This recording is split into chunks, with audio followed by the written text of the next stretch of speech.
نحمدہ و نصلی علی رسولہ الکریم۔ اللہ تعالیٰ اپنی مقدس کتاب قرآن پاک میں ارشاد فرماتا ہے ان الساعۃ آتیہ، یعنی بے شک قیامت آنے والی ہے۔ اللہ تعالیٰ نے اپنے بندوں کو ان کے اچھے اور برے کاموں کا بدلہ دینے کے لیے ایک خاص دن مقرر فرما دیا ہے، جس دن وہ نیکوکاروں اور بدکاروں کے اچھے اور برے اعمال کی جزا و سزا کا فیصلہ فرمائے گا، اور نیکوں کو جنت کی نعمتیں اور بروں کو جہنم کا عذاب دے گا۔ اس دن کا نام قیامت ہے۔ جس طرح ہر مسلمان کے لیے خدا بند عالم کی توحید، اس کے رسولوں کی رسالت، آسمانی کتابوں، فرشتوں اور تقدیر وغیرہ ضروریات دین پر ایمان لانا ضروری ہے، اسی طرح قیامت کے دن پر بھی ایمان لانا ضروریات دین میں سے ہے۔ یعنی اس وقت تک کوئی مسلمان ہو ہی نہیں سکتا جب تک یہ یقین نہ رکھے کہ قیامت ضرور آئے گی۔ جو شخص قیامت کا انکار کرے یا ذرا برابر اس میں شک کرے، وہ کافر اور اسلام سے خارج ہے۔ اب قیامت کس طرح سے آئے گی؟ قیامت ایک دم اچانک آئے گی، لوگوں کو اس کا کوئی خیال ہی نہیں رہے گا، اور روزانہ کے مطابق لوگ اپنے اپنے کاموں میں مشغول ہوں گے کہ اچانک اللہ تعالی حضرت اسرافیل علیہ السلام کو سور پھونکنے کا حکم عطا فرمائے گا۔ سور بگل کی طرح ایک چیز ہے جس کو حضرت اسرافیل علیہ السلام اپنے ہاتھ میں لیے ہوئے آسمان پر اللہ تعالیٰ کے حکم کے انتظار میں کھڑے ہیں۔ شروع میں سور کی آواز بہت ہی باریک اور دھیمی ہوگی، مگر دھیرے دھیرے یہ آواز بلند اور بھیانک ہوتی چلی جائے گی، یہاں تک کہ لوگ کان لگا کر اس آواز کو سنیں گے اور بے ہوش ہو کر گرتے اور مرتے چلے جائیں گے۔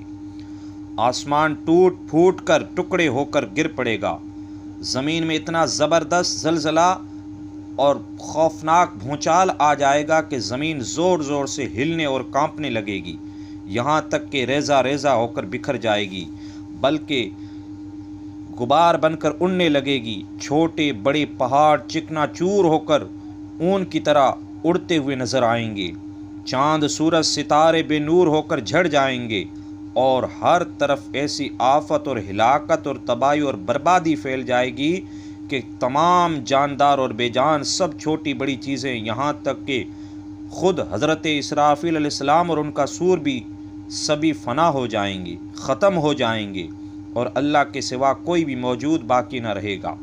اس وقت خداوند قدوس اپنی جلالی شان کے ساتھ یہ اعلان فرمائے گا، لمن الملک اليوم، آج کس کی بادشاہی ہے؟ کہاں ہیں آج زور زبردستی کرنے والے؟ کدھر ہیں آج گھمنڈ اور تکبر کرنے والے؟ مگر وہاں کوئی موجود ہی نہیں ہوگا جو جواب دے۔ پھر خود ہی اپنی عظمت اور کبریائی کے ساتھ ارشاد فرمائے گا، للہ الواحد القہار، آج صرف اللہ ہی کی سلطنت ہے جو ایک ہے اور نہایت ہی غلبے والا ہے۔ پھر جب اللہ تعالیٰ چاہے گا حضرت اسرافیل علیہ السلام کو زندہ فرمائے گا اور سور پیدا فرما کر دوبارہ سور پھونکنے کا حکم عطا فرمائے گا۔ اب دوسری مرتبہ حضرت اسرافیل علیہ السلام جیسے ہی سور پھونکیں گے، سب اگلے پچھلے انسان، جن، فرشتے، تمام جاندار مخلوق زندہ ہو کر موجود ہو جائیں گے، اور تمام مردے اپنی اپنی قبروں اور مرگھٹوں سے یا جہاں جہاں بھی ان کی لاشوں کے ذرات پڑے ہوں گے، سب اپنی اپنی جگہوں سے زندہ ہو کر نکل پڑیں گے۔ سب سے پہلے حضور نبی کریم صلی اللہ تعالی علیہ وسلم اپنی قبر انور سے اس شان کے ساتھ باہر تشریف لائیں گے کہ آپ کے داہنے مقدس ہاتھ میں حضرت ابوبکر صدیق رضی اللہ تعالی عنہ کا ہاتھ ہوگا، اور بائیں مبارک ہاتھ میں حضرت عمر رضی اللہ تعالی عنہ کا ہاتھ ہوگا۔